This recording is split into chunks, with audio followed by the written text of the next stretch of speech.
Hello guys! Magpiprito pala ako ng isda ngayon mga kahabi.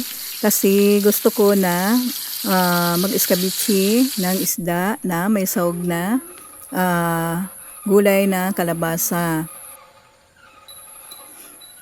Namitas ako sa aking tanim sa bukid na kalabasa mga kahabi.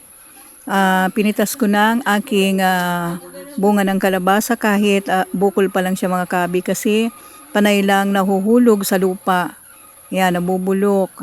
Kasi hindi maganda ang panahon natin ngayon, iinit at uulan. Ayaw pala ng ating kalabasa ng ganyang panahon mga kahabi. Ayan, napakasarap nitong isawag dito sa ating escabecheng isda.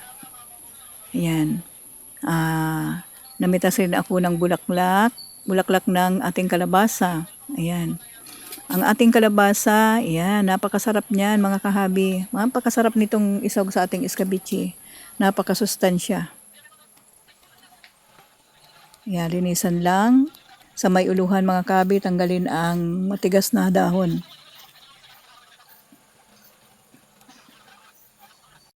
Yan mga kahabi. Sayang din to mga kahabi kung mabubulok lang. Ayan, kasi panay nahuhulog mga kahabi, always nahuhulog. Hindi pa nabubuuhan ang ating kalabasa. Kaya napakasarap nitong isahog natin mga kahabi.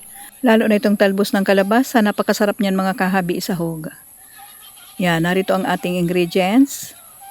Meron tayong kalamansi, bawang sibuyas, saka luya. Meron din tayong seasoning dyan.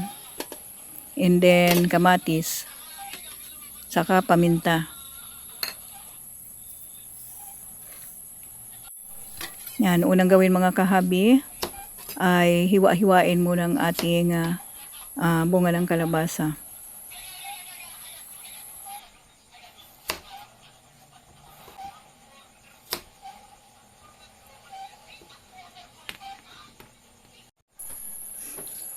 Yan, linisan ang ating talbos ng kalabasa.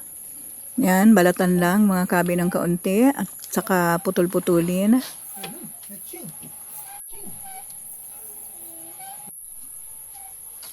Yan. Ngayon ay umpisa na nating magisa mga kahabi. Ang ginamit ko ritong oil ay yung ating pinagprituhan lang mga kahabi. Yan, isunod na ang bawang sibuyas.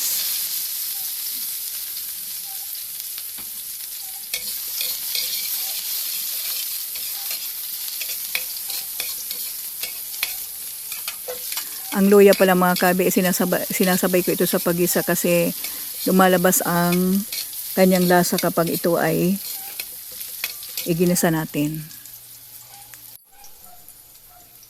Isunod na ang kamatis.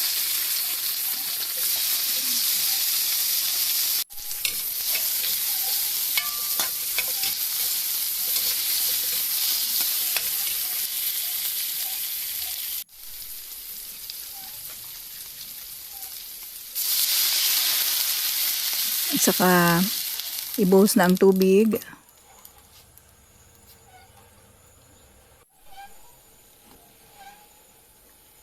Kapag kumukulo na mga kahabi, saka natin ilagay itong ating bunga ng kalabasa. Habang pinalalambot natin ang kalabasa, ayan, ilagay na natin ang asin, paminta, seasoning,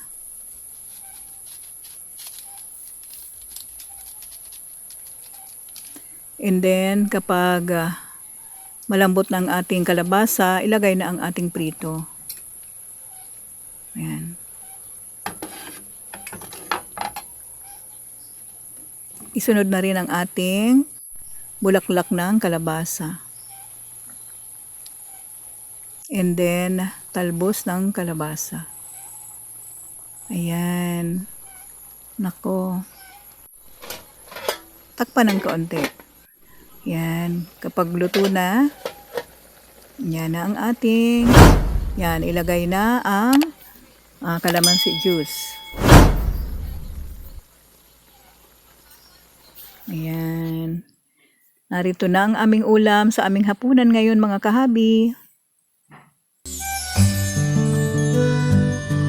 Thank you for watching everyone.